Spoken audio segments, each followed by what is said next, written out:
كوباية زيت وكيلو دقيق هتعملي احلى بقسماط في البيت، زي بتاع المخابز بالظبط. حاجة كده مقرمشة هشة من جوه، مفرغة يا بنات، وبيدوب في البق. ما يحلى الكلام الا بذكر النبي عليه الصلاة والسلام. يلا بقى يا بنات نسموا الله ونصلي على رسولنا الكريم، ونشوفوا بقى العظمة دي عملناها ازاي. حاجة كده يا بنات زي الكتاب ما قال. اول ما دخلت المطبخ يا بنات سميت الله، وجبت الكوبايه بتاعتي بتاعت كل بيت مصري، وحطيت كوبايه زيت ذره نضيف كده وملهوش ريحه خالص يا بنات، وحطيت كوبايه كمان، وهحط نص كوبايه سمنه بنفس المعيار اللي انتوا شايفينه كده يا بنات.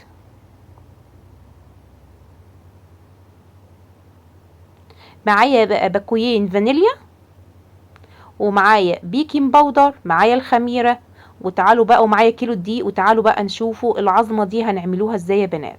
طبعا دي الضحى ده تحفه جدا يا جماعه وكل الاستخدامات.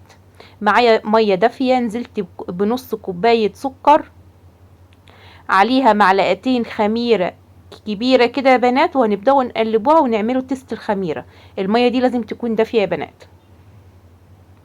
هنسيبوها بقى على جنب كده تخمر يا بنات بعد ما ندوبوها كويس جدا. واهم حاجه تغطيها، غطيناها. وتعالوا بقى شوفوا بعد يا بنات ربع ساعه بقت عامله ازاي.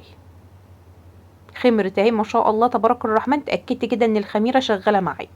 هبدا انزل بقى في العجان بتاعي يا بنات بكيلو دقيق كامل. بسم الله، ادي كيلو دقيق يا بنات.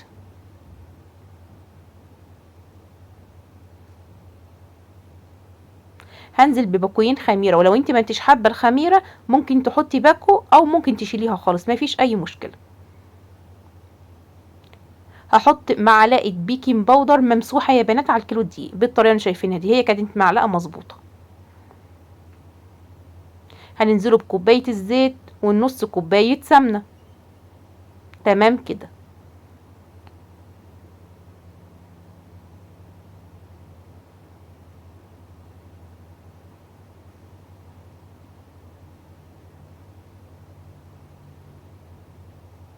وبعد كده يا بنات هجيب رشة ملح بسيطة خالص، ربع معلقة ملح زي ما انتوا شايفين كده، نص معلقة ملح صغير. هبدأ بقى احط كده العجان بتاعي، وهبدأ اشغل بقى العجان بتاعي.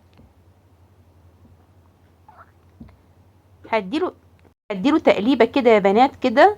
وبعد كده هبدأ انزل بالخليط الخميرة اللي انا عاملاه والسكر، واحدة واحدة كده يا بنات، لحد ما العجينة تمسك معايا وتبقى عجينة كده طرية بس ما بتلزقش. ممكن تعجني العجينه كويس جدا، بس في بايدك، يعني لو انت ما عندكيش عجان، يعني احنا مش هنقف في المطبخ يا بنات، بس عايزه عجنه محترمه جدا.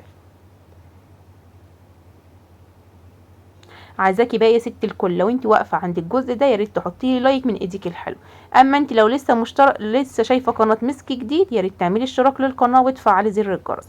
زي ما انتوا شايفين كده يا بنات، انا جبت سمسم ابيض وحطيت عليه 3 معالق ميه، وبدات اقلبه كده بالطريقه اللي انتوا شايفينها دي. كده جهزنا كل حاجة مع بعض، العجينة اتعجنت والدنيا زي الفل. تعالوا بقى شوفوا يا بنات بعد العجينة ما اتعجنت. بصوا ما شاء الله تبارك الرحمن. هسيبها بس كده ترتاح شوية يا بنات، وبعد كده نرجعوا لها تاني. بصوا بعد ما ارتاحت كده ربع ساعة، هحطها كده بقى على الرخامة بتاعتي ونبدأوا نشكلوها مع بعض. طبعا لازم تغطيها يا بنات عشان وشها ما ينشفش. كده انا غطيتها، وتعالوا بقى نبدأ نشكله مع بعض. التشكيل سهل وبسيط يا بنات ومش محتاج اي افتكاسات. انت يا دوبك هتاخدي حته عجينه كده وتبداي تفتليها بالطريقه اللي شايفينها دي. ومقاس البقسماط في ايدك، عايزه تعمليه كبير اعملي، عايزه تعمليه مليان شويه وسميك اعمليه، قصير طويل على حسب راحتك انت. بس طبعا السمسم احنا هنبلله ميه وركم هتبليه هيلزق على طول في البقسماط، مش هيحتاج حاجه. البقسماط يعني السمسم مندي، فرك ما بتحطي عجينه البقسماط عليه بيلزق على طول بالطريقه الايه، بالطريقه السهله اللي شايفينها دي. تعالوا ناخدوا بقى حتة ايه عجينة كده كمان ونغطوها يا بنات. اهم شيء نبدأوا نفتلوها بالطريقة اللي شايفينها دي. طريقة سهلة وبسيطة يا بنات، وانا مبسطة لكم الدنيا مش مصعبة لكم العملية، بحيث اللي يشوف البقسماط وطريقته ما يحسش ان هو صعب يعني. بصوا يا بنات حاجة كده عظمة. خلاص تعالوا بقى نعمل واحدة كمان. حجم البقسماط وطوله انت بتتحكمي فيه بكل سهولة. تعالوا بقى نشكل واحدة كمان. بصي يا بنات بكف ايدك، يعني بكلوة ايدك مش بصوابعك، تمام، تبدأي تشكليه. تعالوا بقى نحطوه في الايه في السمسم. ايوه كده. ويا ريت السمسم يكون ابيض يا بنات، عشان لو هو احمر هتدخليه الفرن هينحرق معاكي. تعالوا بقى ناخدوا لنا حته كمان. انا بحب اقطعها بالسكينه كده بحيث ان الواحد ياخد الكميه اللي هو عايزها، ولو عايزه يعني عايزه اقطع منها بقطع منها بكل سهوله يا بنات بالطريقه اللي شايفينها دي. بصوا باخد المقاس اللي انا عايزاه واشكل تاني، مفيش اي مشكله. بس والله يا بنات تشكيله سهل وبسيط، وكنت خلصته مسافه ربع ساعه او نص ساعه تقريبا. بصوا يا بنات ما شاء الله تبارك الرحمن، حاجه كده عظمه. تعالوا برضو نشكله كمان واحده مع بعض. بص انا بوريكم ان انا بعمل بكلوة ايدي مش بصوابعي، بتحكم فيها كويس قوي بكلوة ايدي عشان صوابعي ما تتعلمش في العجينة وانا بقى ايه ببدأ افتلها.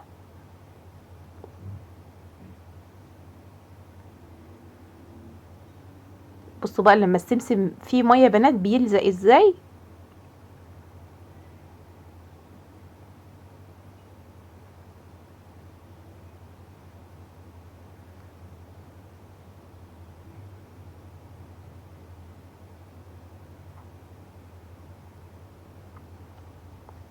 عايزاكي بقى يا ست الكل تشجعيني وتحطي لايك من ايديك الحلو، ويا ريت يعني كلمة كده تشجعيني بيها في كومنت، بحيث ان الفيديو يبدأ يترفع كده والناس كلها تشوفه. بصوا بقى يا بنات، يلا قومي بقى بكيلو دقيق وكوباية سمنة وكوباية زيت قصدي، هتعملي احلى بقسماط لولادك، وهتملي خير وبركة كده في البيت. الخبيز يا بنات بيعمل كده روح في البيت والله العظيم، وبيخلي روايح البيت حلوة.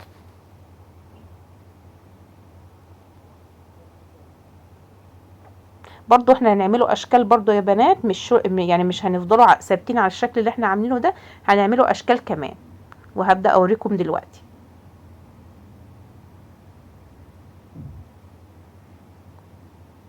الكيلو ده يا بنات اخد مني بالظبط كده 8 كيلو 8 كيلو سمسم، تمام. ممكن تجيبي ربع وتقسميه يعني.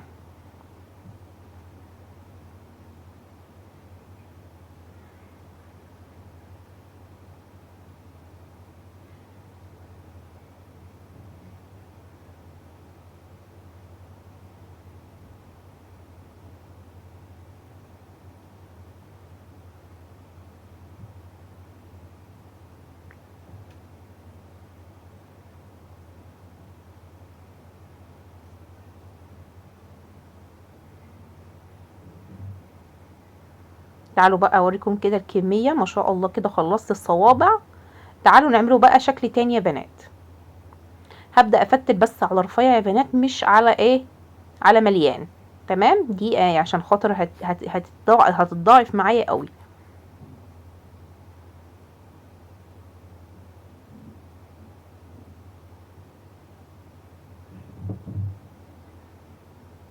تعالوا بقى نجيبه ايه.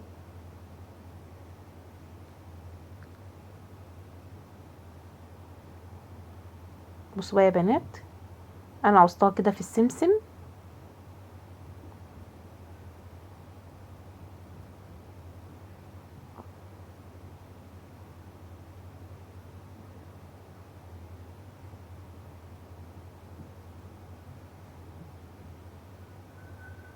بصوا بقى انا ببدأ ادورها كده بالطريقة اللي شايفينها ديت، وهبدأ اعملها زي الكحكاية.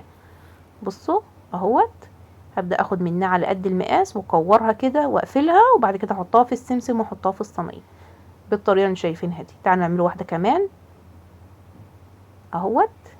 هعمل بقى حرف الاس يا بنات بالطريقه اللي شايفينها ديت. يعني عملت منه على شكل كحكه، وبعد كده عملت حرف الاس سهل سهل وبسيط يا بنات. كده خلصنا الكميه مع بعض بالطريقه اللي شايفينها ديت. ما شاء الله 3 صواني وصينيه صغننه في النص. يا بنات هسيب العجين بتاعي يخمر على الاقل ساعه ونص، واول بقى كده ما يخمر ويبدا الدنيا تتظبط اولع الفرن بتاعي ويسخن على 150، وابدا ادخل الصاج بتاعي. بيتخبز على نار هاديه خالص يا بنات. تمام.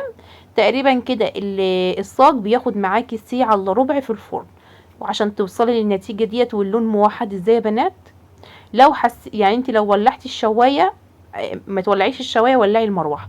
ولو حسيتي ان اللون احمر من تحت وهو لسه ابيض من فوق، ابدأي ولعي له الشوايه ياخد لون. تمام كده. تمام.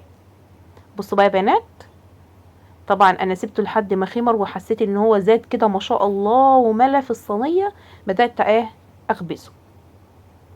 يلا بقى قومي يلا تشطري كده واعملي احلى بقسماط لاولادك، وان شاء الله الفيديو يعجبك باذن الله، وما تعمليه باذن الله هيعجبك. يلا بقى اسيبك في رعايه الله مع فيديوهات احلى واحلى. مع السلامه.